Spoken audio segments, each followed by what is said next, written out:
Hi everyone, I hope you guys are doing really well. Today I wanted to share with you something that I picked up from this book. Actually, I bought this book a couple of years ago and I only recently came across it. My dad was having renovations and I left this book in his house and he came across it and here it is. It's called Devils, Demons, and Witchcraft by Ernst and Johanna Lenner. 244 illustrations for artists and craftspeople. This book is full of illustrations and it's really informative about the devil. And let me just read it out for you from the introduction. Okay, so throughout history, artists have grappled with the problem of depicting clearly and forcefully the principles of evil and suffering in human existence. So collected in this volume are a wealth of symbols and scenes portraying the appearance, history, and activities of the devil, the embodiment of temptation and vice in the Christian world, his host of demon helpers, the human witches who have played themselves in his service, the awesome phenomenon of death, according to the Bible, and let me just see. A punishment for yielding to the devil's blandishments, the tortures of hell, and the terrors of last judgment. So that's a lot of heavy stuff right there. Let me just show you this illustration. Angel and devil vying for the soul of a dying man. This is after a miniature in an English manuscript, 14th century. I really love the artwork in this book. A lot of it is from the medieval century, during the Renaissance period, and this is one I wanted to read to you. Let me just hold on. Okay. Memento mori. Now that is Latin for remember that you must die. Let's take a look at this picture real quick. Scribes counting the severed heads of slain enemies after a battle.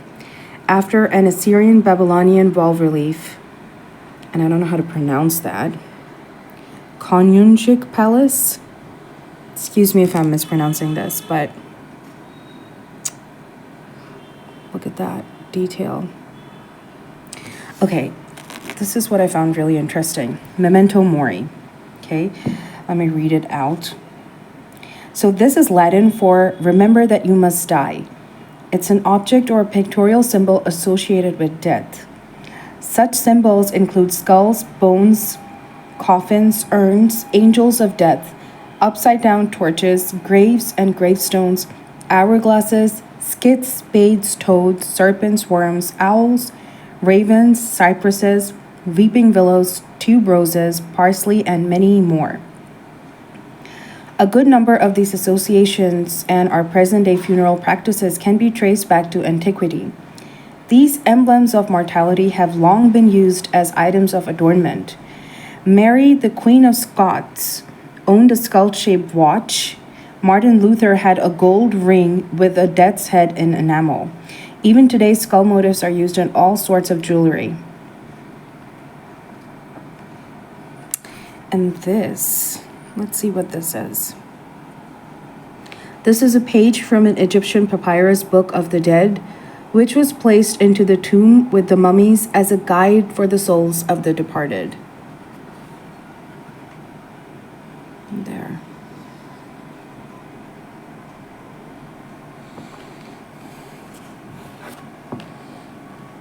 These pictures in this book are pretty detailed. Okay, now what's this? I think this is from, yes, it's from the chapter Witches and Warlocks. Witches brewing up a hailstorm. From the title page of Ulrich Molitor's, okay, I'm not gonna mispronounce it, but I can show you here. This is from the 14th century.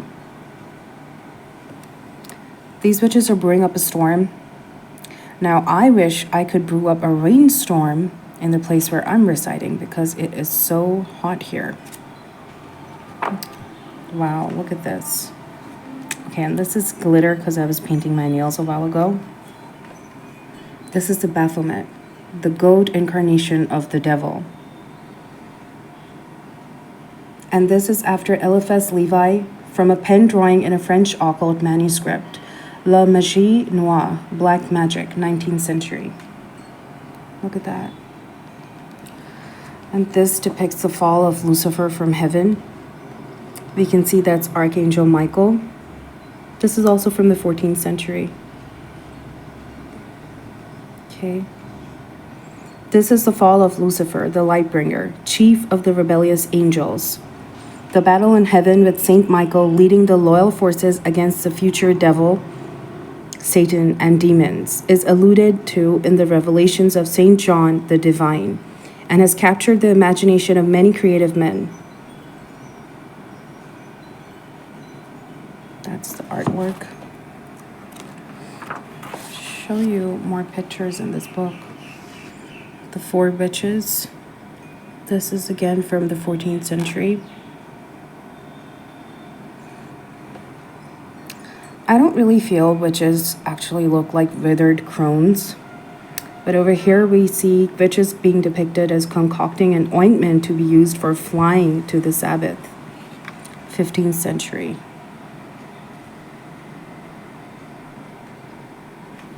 Okay.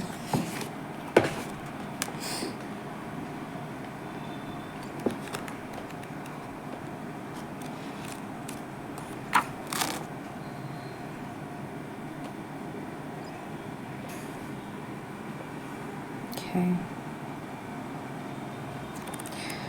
Let me see. What is that? Allegoric representation of death.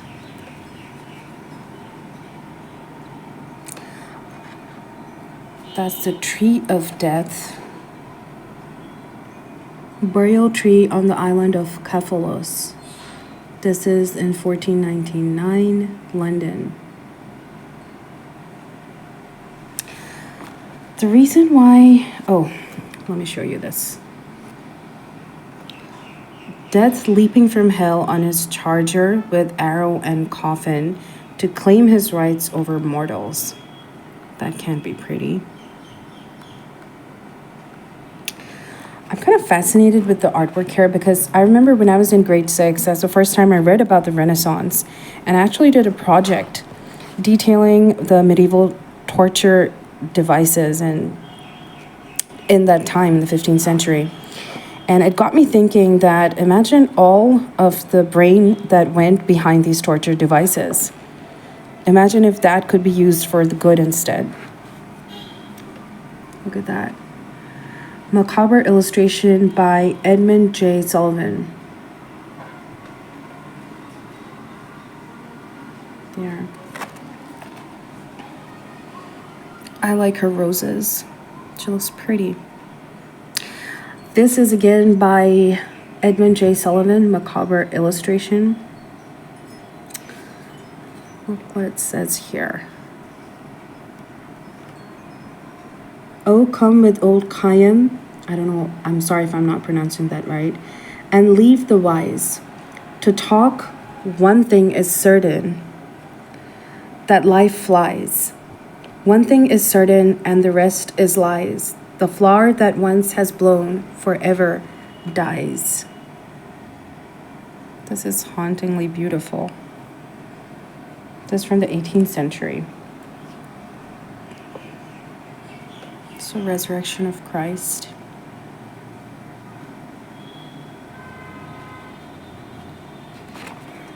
The Last Judgment. This is an engraving.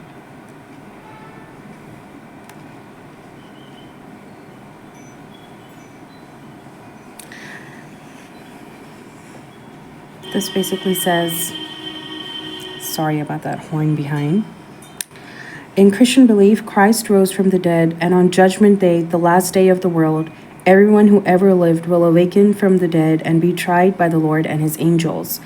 Many great works of art have been based on this theme.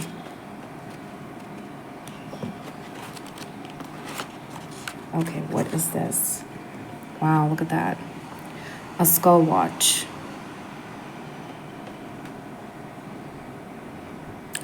And this is one of the earliest extant printed labels for a poison bottle, representing death as a worm-eaten corpse. This is definitely not a book you might want to browse through just before sleeping, if you know what I mean. It's a lot of heavy stuff there, but the artwork is really neat. Well, I find it neat. I remember thinking to myself that I had lost this book, but I'm really glad that this popped up because I will be doing more research on this book and the contents of this. And I'll be sharing more tidbits from this book in future, but I thought I would give you a flip through of this book. The information is certainly very interesting. Death, I'll just show you this. This is Death and, wait, let it focus. And the Hunting Party, an allegoric representation of the might of death, engraving by Master H.W. Wolfhammer, Austria, 1482. This is, hold on. Death and the Young Man, from the Danse Macabre engraving by the Master of Housebook, Germany, 1490.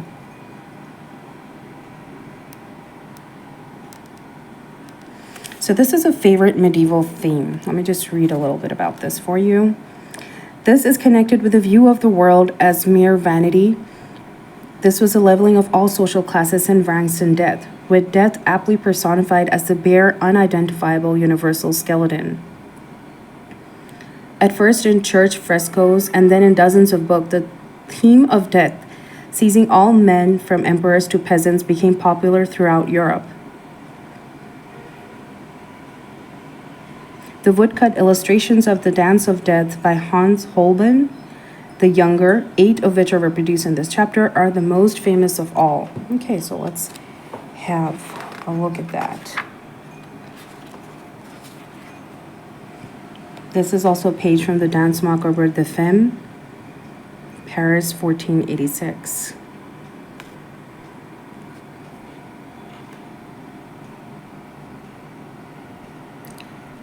Pope and the Emperor.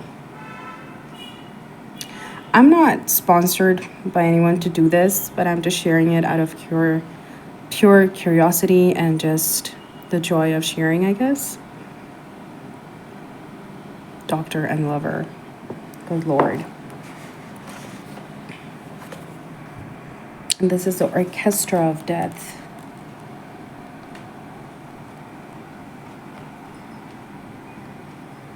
Okay, let me read a bit from the back of this book. Oh my goodness. Look at that. Allegoric representation of resurrection. From Robert Blair's The Grave. This is from London, 1808.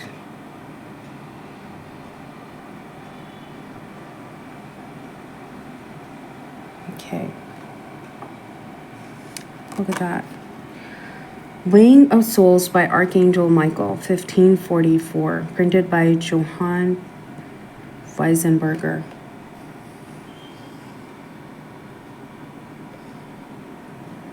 Now, let me just read, like I said. Okay. Devils, Demons, and Witchcraft by Ernst and Johanna Lenner. Throughout history, artists have grappled with the problem of depicting clearly and forcefully the principles of evil and suffering in human existence. The Lenners have collected 244 representation symbols and manuscript pages of devils and death from Egyptian times to 1931. Reproductions from, these are the painters or illustrators, I don't want to mispronounce them, and many other lesser-known or unknown artists illustrate the fascinating history. The 15th, 16th, and 17th centuries are stressed. The book is divided into 12 chapters, each with a separate introduction. Most of the illustrations are collected to 5 of these chapters.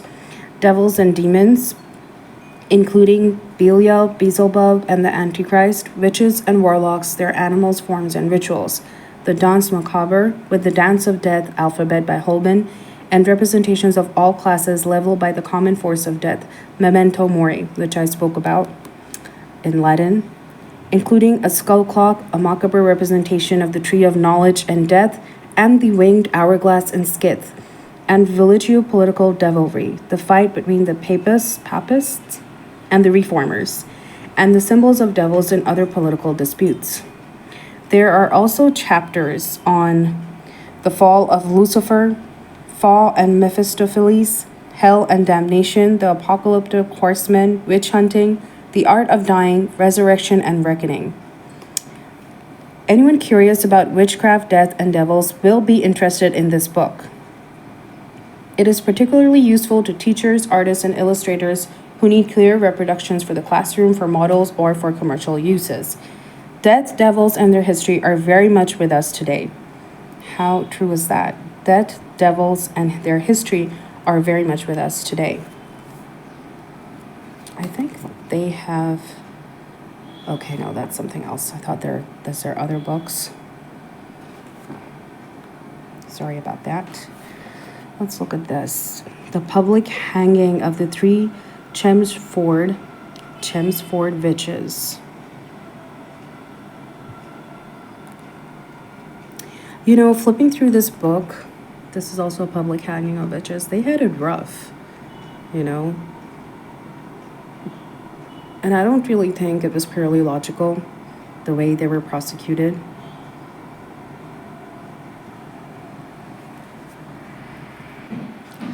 Okay, so let's look at this. This is a public burning of Father Urban Grandier for signing a pact with the devil. From a contemporary drawing, Ludun, I hope I'm not pronouncing that wrong, 1634. This may or may not be related, but flipping through this book, okay, what's this? Hanging of a farm woman declared by the Inquisition to be possessed by demons. Stuff like this really makes you glad that you're living in a century where you're not going to be hung by the tree for being accused of witchcraft. Look at this. 2 Dominican monks burnt at the stake by order of the Inquisition for allegedly signing pacts with the devil. 1549, Geneva. That's just crazy. But to think that it actually transpired. Witch hunting. No wonder. This entire chapter is on witch hunting. Witchcraft was combated fiercely by both Catholics and Protestants, with civil authorities lending a firm hand to the church. The many executions of Protestants and Jews by the Catholic Inquisition is shown in several illustrations here as an analogous phenomenon. The most famous witch hunt in America, literally speaking, took place in Salem, Massachusetts in 1692 and had Cotton Mather as its theorist.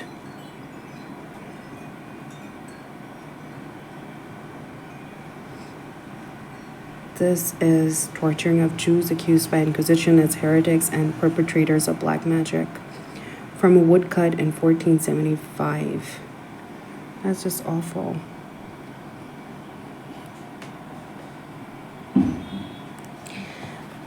You know, flipping through this book and seeing all these medieval art kind of reminds me of one of these episodes I saw, other than my project, which I made on Renaissance torture chambers. I wish I could find that, but I don't know where I lost it.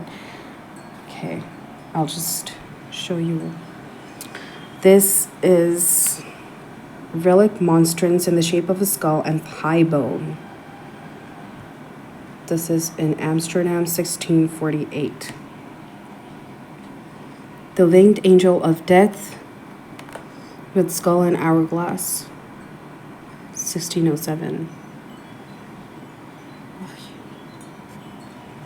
So as I was saying, flipping through this book kind of reminded me of one of the episodes from Scariest Places on Earth. I don't know if you guys, I'm sure most of you might have heard about that show that used to come on AXN, and I remember watching an episode where they filmed at Chillingham Castle, and it's reputed to be very haunted till date.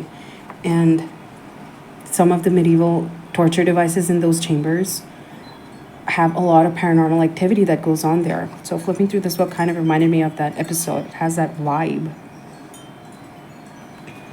Look at this. Infernal punishment for the 7 deadly sins. The envious are immersed in freezing water.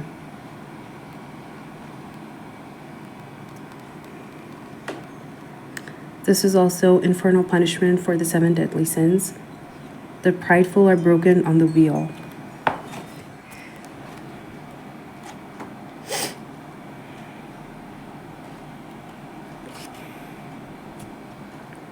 I've seen this before.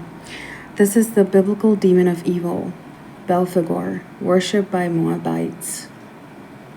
Paris, 1863. Behemoth, the biblical demon of animal strength. Okay, these are all devils and demons. Should I show you? Hold on.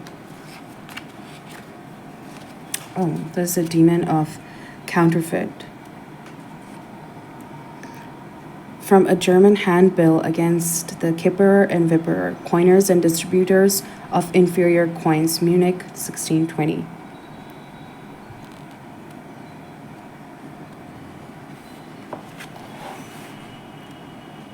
And then I was showing you these. That's Asmodeus, the biblical demon of anger and lust. Beelzebub, sorry for the mispronunciation, the biblical demon prince, Lord of the Flies. I just showed you that. So this book I've had for a very long time, but I just came around to, sorry about this, shaking. And by the way, this is coconut water. It's very hot and I'm trying to not self-combust. It's a very healthy beverage to have on you. So this is this book, Devils, Demons, and Witchcraft. I'm glad I have it. I will be doing research because if you are studying spirituality and all that good stuff, how can you not come across this? You know? Just love the artwork in this. It is gory, but it's pretty amazing. What's this? Dr. Johann Faust watching a magic disc in his study. This seems to have alchemical symbols. 1652. Lucifer beginning to reign over the souls of sinners. I was wondering about this. I'll show you. Fa and Mephistopheles. I hope I'm pronouncing that right. In some versions of medieval demon lore, Mephistopheles was second only to Lucifer among the fallen archangels. In the Faust story, is it Fa or Faust? I'm not sure. Our German Renaissance folk legend, which gained literary prominence with Marlowe and Goethe, Mephistopheles is the devil who is summoned by the aged scholar magician Fa, and heaps all pleasures on him in return for his soul. This is the popular sophisticated devil from a pen drawing in a French occult manuscript, La Magie Noire, Paris, 19th century.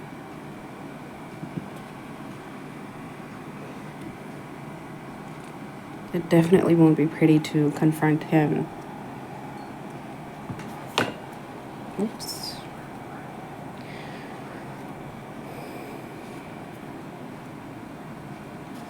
So I hope you liked the flip through of this book. I'll show you one more. Minor devils, demons, hobgoblins, and satyrs. Or satyrs. Here, I'll show you. Lower demons carrying out minor chores for their human masters.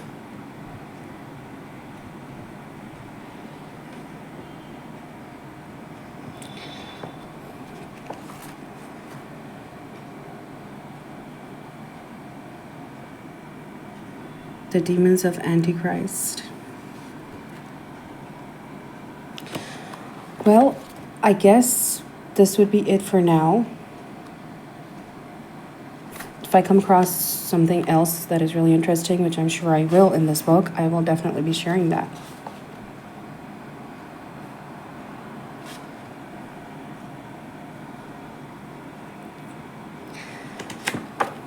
Thank you so much for tuning in to this video. And if you like this video, do consider subscribing to my channel. I will be making more videos of interesting books that you might resonate with. Okay? Till next time, stay blessed, and I will see you soon.